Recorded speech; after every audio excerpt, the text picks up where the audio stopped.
أعوذ بالله من الشيطان الرجيم بسم الله الرحمن الرحيم وأن احكم بينهم بما أنزل الله ولا تتبع أهواءهم واحذرهم أن يفتنوك عن بعض ما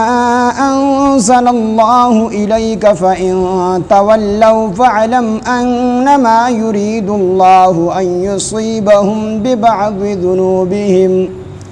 وإن كثيرا من الناس لفاسقون أفحكم الجاهلية يبغون ومن أحسن من الله حكما لقوم يوقنون يا أيها الذين آمنوا لا تتخذوا اليهود والنصارى أولياء بعضهم أولياء بعض ومن يتولهم منكم فإنه منهم إن الله لا يهدي القوم الظالمين صدق الله العظيم رب اشرح لي صدري ويسر لي أمري واحلل عقدة من لساني يفقه قولي رب زدني علما سبحانك لا علم لنا إلا ما علمتنا إنك أنت العليم الحكيم سورہ مائدہ شپگم سپارہ آیات نمبر 49 وَأَنِ احْكُمْ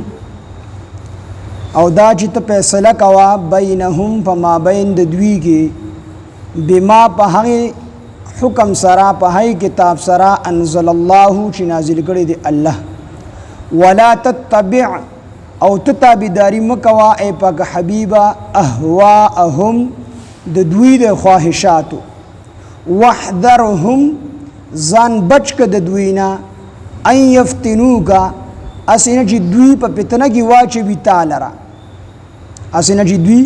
په فتنه کې واچوي تعالی را یا ان یفتنوکا اسینه چې دوی واړوي تعالی را عن بعض ما انزل الله د بعضی احکاماتو نه چې نازل کړي دي الله تعالی الیک تا طرف دینه مخکې د خیبر د یهودیانو هغه واقعه چې کوم دې تیر شوی دا چې د خیبر نه یهودیان راغلیو او د خیبر په یهودیانو کې یو مالدار سړی او مالدار خزي چې هغه د غټو کورونو سره تعلق ساتو اغي باندې دغې نه بدکاری چې کوم دې صادره شوی و نو اغي رال نبی علیه السلام ته چې کوم دې یو وفد راولېګو او دغه وفد سره دغه کسان عمر ولېګل دغه زیناګار سړی او زیناګار خزه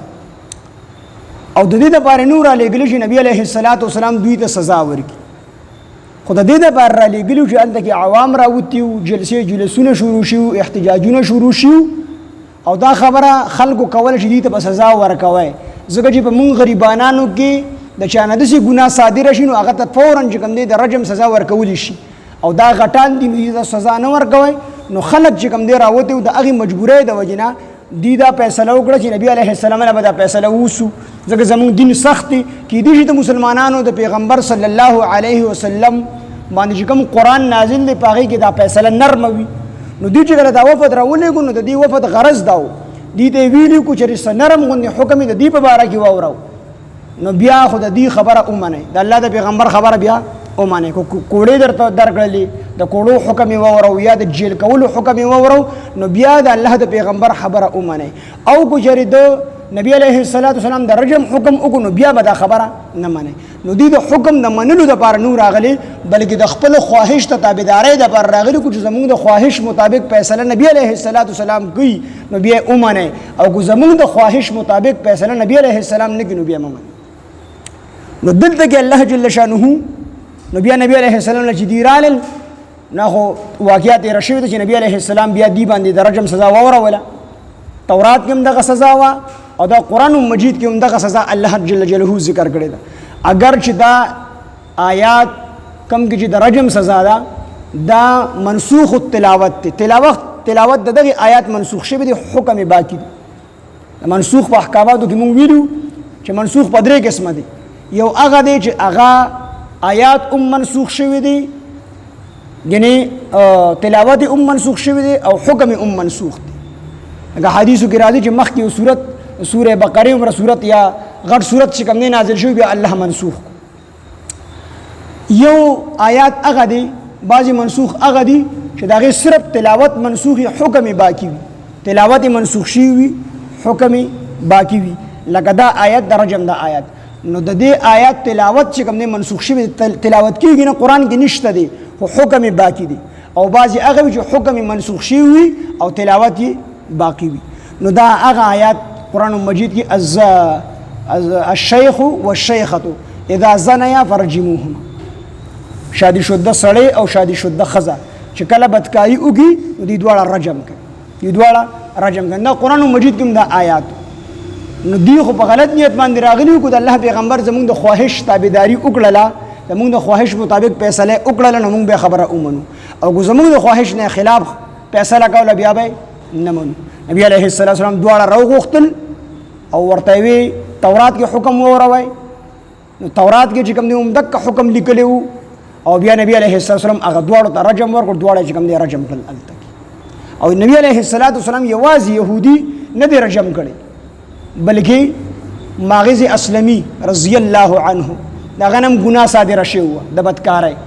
راغی نبی علیه السلام دوی د الله پیغمبره ما نه ګناه شوې ده، ما ته سزا راکړې، ما پاک. نبی علیه السلام ته مخ واړو، بیا راغی د الله پیغمبره ما نه ګناه شوې ده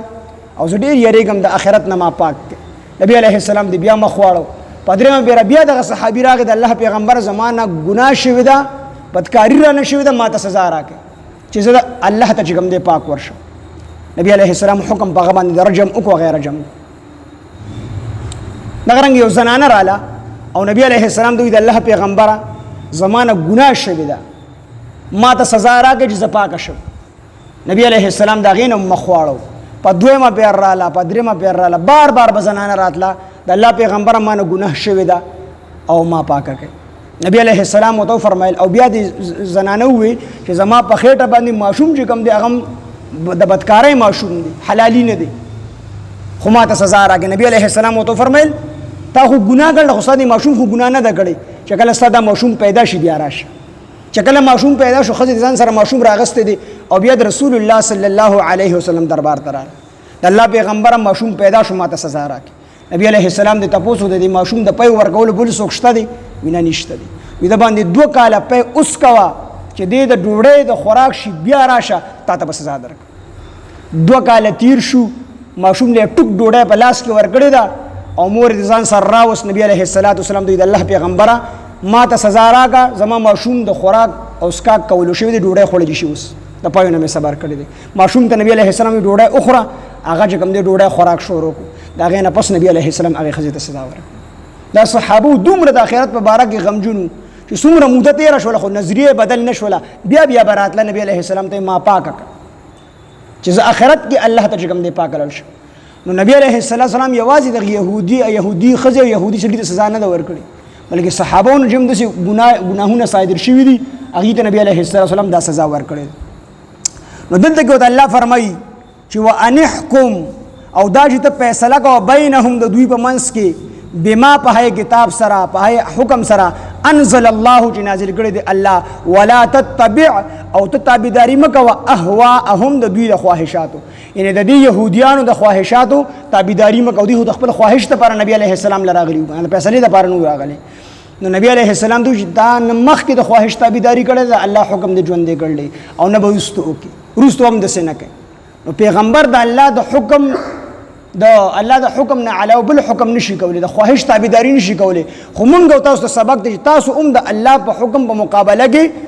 د یهودیانو د نسوارو د خواهشاتو تابعداري مه کوئ یا د خپلو خواهشاتو تابعداري مه کوئ. مونږ ته پکې هم سبق دی.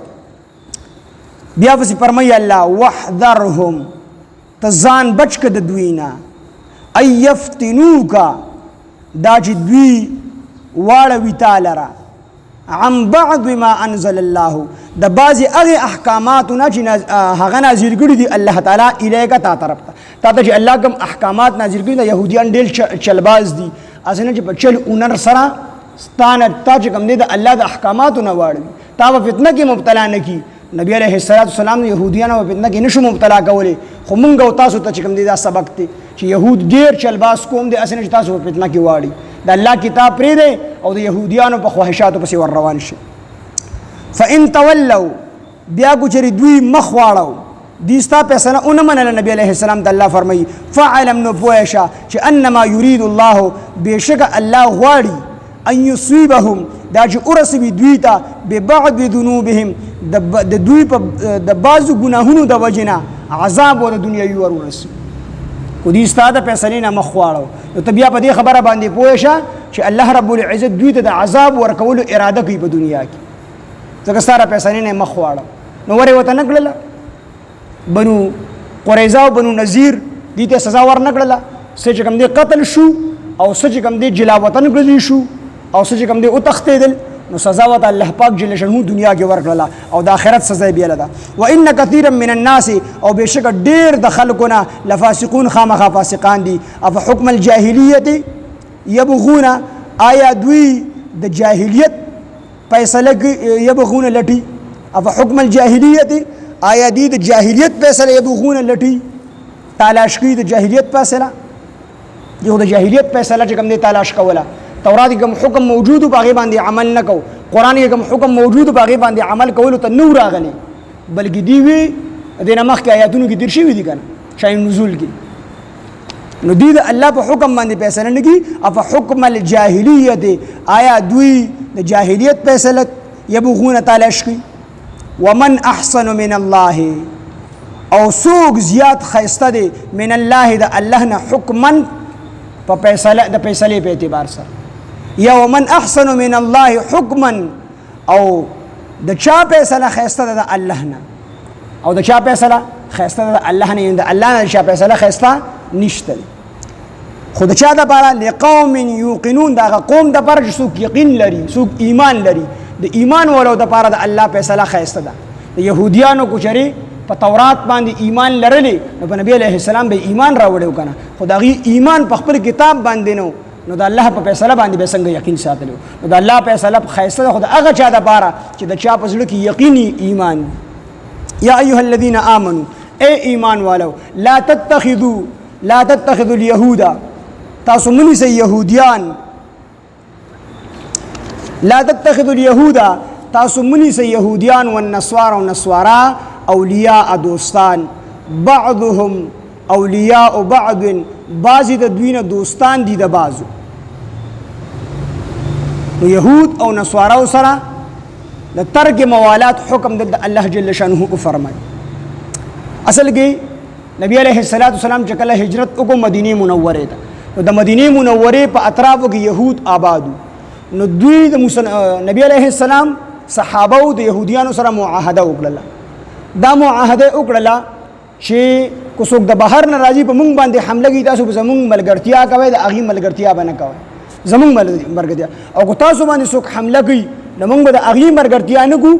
ستاسو ملګري به یو دا معاهده د مسلمانانو او د یهودیانو وشوله څه وخته پورې یهودیان په دې معاهده باندې قیم وو خو څه وخت پس یهودیان دا معاهده ماته کړله او دې طرف ته د مشرکین مکه چې کوم د هغې سره خبرې شروع کړلې دعوت یې ورله ورکړو تاسو زمونږ قلا ته راشه دلته کې راشه سازشونه شروع کړل چې مونږ به تاسو سره ملګري شو د مسلمانانو سره به وجنګېږو خط یې راولېږو او د هغې خط خبر نبی علیه السلام ته ورسېدو چې یهودیانو دا سازش جوړ کړی دی د مشرکین مکه سره ستاسو خبرې چې کوم دی هلته کې وړي او ستاسو خلاف یې سازش جوړ کړی دی نبی علیه السلام د مجاهدین یو دسته ولېږله د بنو قریظه له او ورته چې دا کار مو ولې کړی دی په دې باندې الله پاک جل شانه دا آیاتونه نازل کړل د ترک موالات چې تاسو دې سره دوستی مه کوئ تاسو سره تعلق پرېږدئ په دغه ټیم باندې حضرت عباده بن صامت رضی الله عنه کلو اعلان وکړو چې زما د دې سره قطع تعلق دی موالات مو سره پرېښودل ګوره یو اخلاق دي یو معاملات دي یو د زړه تعلق دی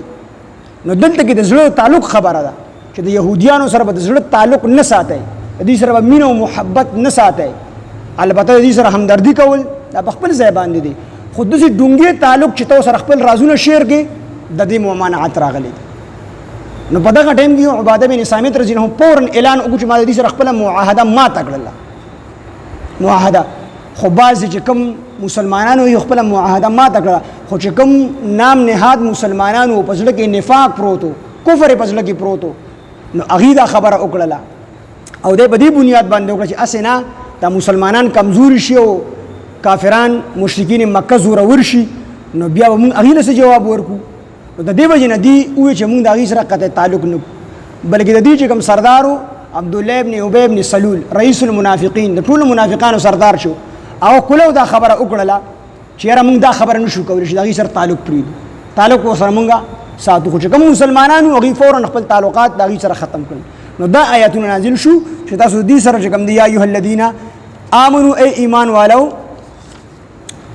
لا تتخذوا اليهود تاسو منی سه یهودیان و النصارى او نصارا اولیاء دوستان، په دوستۍ سره یې منی سه، د زړه تعلق ورسره مه ساتئ، خپل رازونه ورته مه بیانوئ. بعضهم اولیاء بعض، بعضې د دوی نه دوستان دي د بعضو. ومن یتولهم او چا چې دوستي وکړه د دوی سره فانه منهم نو بېشک هغه د دوی نه دی. چا چې دې سره دوستي وکړله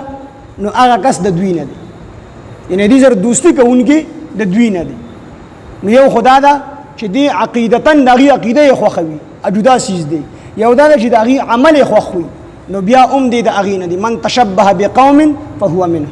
چا چې د کوم قوم مشابهت اختیار کو، د کوم قوم سره ځان برابر کو، نو دی د هغې په شان دی د هغې سره. نو یهود دا ډېر خطرناک قوم دی. نبی علیه السلام په داسې هجره کې وفرمیل اخرجوا اليهود والنصارى من جزيرة العرب،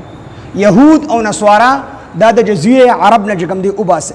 او نبی علیه السلام وفرمیل کو زه آینده کال ژوندی وم لا اترک فیها الا مسلما، نو زه به دلته کې په دې پاکه خاوره باندې نه پرېږدم، صرف مسلمانان به پرېږدم، نه به یهودیان پرېږدم په دې خاوره باندې، او نه به چې کوم دی نصارا پرېږدم، په دې خاوره باندې به صرف چې کوم دی مسلمانان پاتې کېږي. د مسجد نبوي خطیب علامه حذیفی رحمه الله تعالی د شافعت په دور کې تقریر وکړو، خطبه یې وویله، په خطبه کې وویل چې ای خلکو یهود او نصارا دا آیات تلاوت کو او دا حدیث یې ورسره چې کوم دی وفرمایو چې لا اخرجوا اليهود والنصارى من جزيرة العرب. نو خلک خبردار چې ای خلکو په دې پاکه ځمکه باندې یهودیان راغلي دي، پراتی دي، ولې پراتی دي؟ چې دا خبره څنګه وکړله او خلکو ته دا ډېر ظلم دی د نبی علیه السلام د دې پاکې خاورې سره، چې نبی علیه السلام فرمایل دي چې دا خلک وباسئ د جزیره عرب نه، او دوی راغلي دي دلته کې پراته دي، او خوراک او څښاک هم د سرکاري خزانې نه کوي، بلکې د هغې دپاره خنزیر او شراب دا هم د سرکاري خزانې نه استعمالېږي، دوی ته ورکولی کېږي، لہذا دوی وباسئ. چې څنګه دا خبره وکړله فورا یې چې کوم دی بیا جیل ته رسولي، د مخې سره معزوله کړو، د عهدې نه هم چې کوم دی معزوله کړو او جیل ته چې کوم دی ورسولو. د مخکې ورځو کې یو امام چې د مسجد نبوي د بیت الله شریف امام هغه په خطبه کې چې کوم دی خیرې کړې وي یهودیانو ته، د فلسطین او د غزې د مسلمانانو د هغې دپاره سوال کړی او د اسرائیلو دپاره خیرې کړې وي، نو چې څنګه یې خیرې وکړې فورا یې بیا جیل ته رسولي. نو دا د نبي علیه السلام د خاورې سره ظلم دی چې په دغه خاوره باندې هغه پلید خلک پاتې کېږي. نبي اسلام فرمایي چې اخرجوا اليهود والنصارى من جزيرة العرب ومن يتولهم او چا چې دوستي وکړه منکم د دوی سره منکم لتاسونه فانه منهم، نو بېشک هغه د دوی نه دی. چې چاته د یهودو شکل او صورت ښکلی ښکاري دی به د هغې سره پاسي، او دی د هغې په طریقه باندې رواني، د پیغمبر طریقه پرېږدي او د یهودیانو طریقې خپلي، دی به د هغې سره پاسي. ان الله بېشک الله تعالی لا یهدي القوم الظالمین، هدایت نه کړي قوم ظالمانو ته، چې کوم ظالمان دي دي ته الله جل جلاله هدایت نه کړي. وان احکم بینهم او دا چې ته فیصله کوه بینهم په مابین د دوی کې بما په هغه څه سره انزل الله چې نازل کړی دی الله، ولا تتبع اهواءهم او ته تابعداري مه کوه د دوی د خواهشاتو، واحذرهم او ته ځان بچ که د دوی نه ان یفتنوکه هسې نه چې دوی واچوي تا لره په فتنه کې عن بعض ما انزل الله د بعضې هغې احکاماتو باندې انزل الله چې نازل کړي دي الله الیک تا طرف ته. فان تولوا بیا ګجر دوی مخ واړو دوی ستا حکم اونه منو فعلم نو پوه شه انما یرید الله چې بېشکه الله تعالی غواړي ان یصیبهم دا چې ورسي دوی ته ببعض ذنوبهم په بعضې ګناهونو د وجې نه دوی ته عذاب وان کثیرا من الناس لفاسقون او بېشکه ډېر خلک وان کثیرا او بېشکه ډېر من الناس د خلکو نه لفاسقون خامخا فاسقان دي اف حکم الجاهلیت یبغون آیا اف حکم الجاهلیت آیا دوی د جاهلیت فیصله یبغون لټوي ومن احسن من الله حکما او د چا فیصله ښایسته ده د الله نه لقوم دغه قوم دپاره یوقنون چې هغوی یقین لري یا ایها الذین آمنوا ای ایمان والو لا تتخذوا اليهود والنصارى تاسو منیسئ یهود او نصارو لره اولیاء دوستان بعضهم اولیاء بعض بعض د دوینا اولیاء دوستان دی بعض د بعضو دپاره ومن یتولهم او چا چې دوستي وکړه لهم د دوی سره منکم له تاسو نه فانه بېشکه هغه منهم د دوی نه دی چا چې د دوی سره دوستي وکړه هغه د دوی نه دی نه د دوی سره وپاسي ان الله بېشکه الله تعالی لا یهدي القوم الظالمین هدایت نکي قوم د ظالمانو ته وانحکم او دا چې ته فیصله وکړه دا چې ته فیصله کوه بینهم په مابین د دوی کې بما په هغې سره انزل الله چې نازل کړی دی الله تعالی ولا تتبع اهواءهم او ته تابعداري مه کوه د دوی د خواهشاتو واحذرهم او د ځان بچ که د دوی نه ان یفتنوکه دا حسنا دا چې دوی واړوي تا لره عن بعض ما انزل الله د بعضې هغې احکاماتو نه چې الله نازل کړي دي الیک تا طرف ته فإن تولوا بیا ګوچرې دوی مخ واړو فیصله یې ونه منله فعلم نو پوه شه انما یرید الله چې بېشکه الله تعالی غواړي ان یصیبهم دا چې ورسوي دوی ته ببعض په بعضې ذنوبهم د دوی په ګناهونو د وجې نه د دوی د بعضو ګناهونو د وجې نه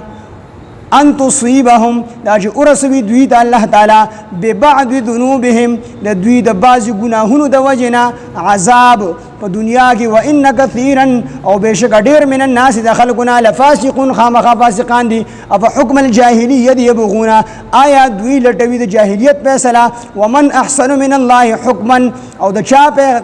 فیصله ښایسته ده د الله تعالی نه لقوم هدا قوم دپاره یوقنون چې هغوی یقین لري یا ایها الذین یا ایها الذین آمنوا ای ایمان والو لا تتخذوا اليهود والنصارى تاسو منیسئ یهودیان او نصارو لره اولیاء دوستان بعضهم اولیاء بعض د دوی نه دوستان دي د بعضو دپاره ومن یتولهم منکم او چا چې دوستي وکړه د دوی سره منکم له تاسو نه فانه نو بېشکه هغه منهم د هغوی نه دی ان الله بېشکه الله تعالی لا یهدي القوم الظالمین هدایت نکي قوم د ظالمانو ته سبحان الله بحمده سبحانك اللهم بحمدك نشهد ان لا اله الا انت نستغفرك ونتوب اليك سبحان ربك رب العزه عما يصفون وسلام على المرسلين والحمد لله رب العالمين.